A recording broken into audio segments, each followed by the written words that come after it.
This week on The Swing, sports editor Justin Veldhuis discusses Elon's victory at the SoCon soccer tournament. We share the details of Pottermore, the interactive website inspired by the wonderful world of Harry Potter. A former Wake County student gives her perspective of the recent school board election, and Christopher Bosak explains why Thanksgiving outweighs all the other holidays. Hi, and welcome to The Swing. I'm Emily Herring. First up today, I'm here with Justin Veldhuis to discuss the Phoenix's win at the recent SoCon championships. Thanks for coming, Justin. Thanks for having me on. So this was a really big win. Why is it so important? Yeah, this really was a huge weekend for our Elon men's soccer team. They defeated the top 3 seeds in the Southern Conference tournament on the way to the team's first tournament title in program history. Wow, that's amazing. Yeah. So what will this mean for the future of the team? Well, with the tournament win, the SoCon tournament win, Elon gets an automatic bid to the NCAA tournament, which starts this Thursday. And in this tournament, it's made up of the top 48 teams in the nation. So Elon's first game is this Thursday at 7 p.m. against Coastal Carolina. We played Coastal Carolina once already this season, and they beat us 2-1. So this is kind of a revenge game, if you will. Yeah. And I spoke to a few players earlier this week, and they think it's definitely a winnable game. And if they do win that game, then they'll play the number 1 seed in the tournament, UNC, on Sunday. Fingers crossed. Yeah. Well, thanks for joining us, Justin. Thanks for having me on. Harry Potter fans around the world are counting down the days until Pottermore, the interactive website detailing all things Potter, goes public. However, on July 31st of 2011, 1 million lucky fans were granted early entry in a limited beta release. We have the details of this worldwide wizarding website right here. Pottermore is a mecca on the internet for people that really can't do without their daily dose of Harry Potter.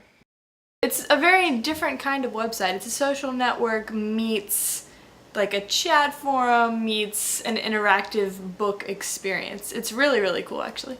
Right now it has the first Harry Potter book, The Sorcerer's Stone, and you can look at it in an interactive way. Like, you get sorted into a house, you get a wand, you can choose to have an owl or a toad or a cat. You don't read the entire thing, but you can see exclusive writing pieces from J.K. Rowling, things that she didn't add in the book or things that she wanted to further elaborate on. Using the different buttons and keys on your computer, you can challenge people to do spells, you can practice, have some duels, even brew potions, actually. The potions is actually my favorite part. You can make potions. The only problem with that is that it's in real time. If it tells you that the potion's gonna take 2 hours, it legitimately takes 2 hours. You can come back and work on your potion and it will not be ready still. And if you miss the deadline, if you're actually doing work or being social or having a life outside of Pottermore, then your potion is screwed and you have to go spend galleons on more ingredients, and it's not that cool. I don't like the fact that it's still been testing, so right now you can only go through the first book, but I guess that builds anticipation for the rest of it, so it's kind of a double-edged sword. But yeah, I like everything about it so far. I think they're still working out a few glitches, so sometimes it's slow when you're trying to move the mouse to brew potions or duel or stuff like that, but they'll work it out.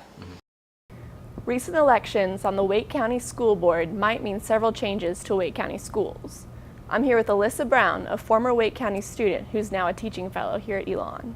Thanks for coming, Alyssa. It's good to have you. So you've been doing research on this subject for a while now. What have you found?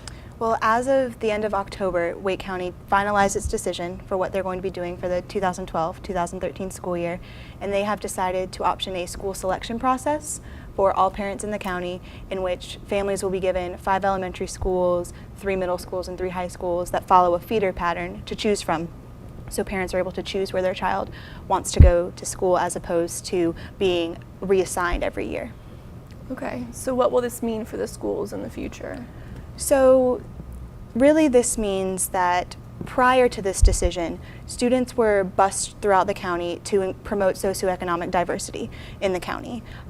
Each school had a set level of free and reduced lunch that could not be exceeded, meaning low-income families could not take over an entire school. Very, very well affluent families could not take over an entire school. There was diversity amongst each school. With the creation of this new policy, the majority of families are going to choose schools closer to home, neighborhood schools. And a lot of people are arguing that this is going to lead to a decrease in diversity in the schools because parents aren't going to want their children to be bused an hour to the school they're already at when they could go to school 10 minutes down the road. Right. So this will represent a major change in the way the schools Absolutely. And parents will be given the option of what school their child is at right now. They can choose to stay there with transportation. So even if there's one child from inner city Raleigh who is at a school in Cary right now, they will be given transportation if they choose to remain at that school. So that is a way that the diversity will be preserved in the sense that parents can choose to stay where they are. All right. Well, thanks, Alyssa. Absolutely. It's good to have you. And finally, Chris Bosak is here to tell us all why Thanksgiving is truly the best holiday of them all. The holidays are right around the corner, and Thanksgiving break is just a few classes away. A lot of people have argued with me about this, but I have to say that Thanksgiving is the best holiday there is. The great thing about Thanksgiving is that there are no expectations. Christmas has weeks and weeks of anticipation and preparation leading up to one make it or break it morning. The fact that Thanksgiving sneaks up on us every year is exactly what makes it so great. The worst mistake you can make is burning the turkey, and even then, most people will forgive you for that. There may be family fights, and you may not always like everything that's on the table, but at the end of the day, with finals right around the corner, it's a great excuse to go away for a couple days and not do homework. So pack up your bags and leave your grades and your worries here.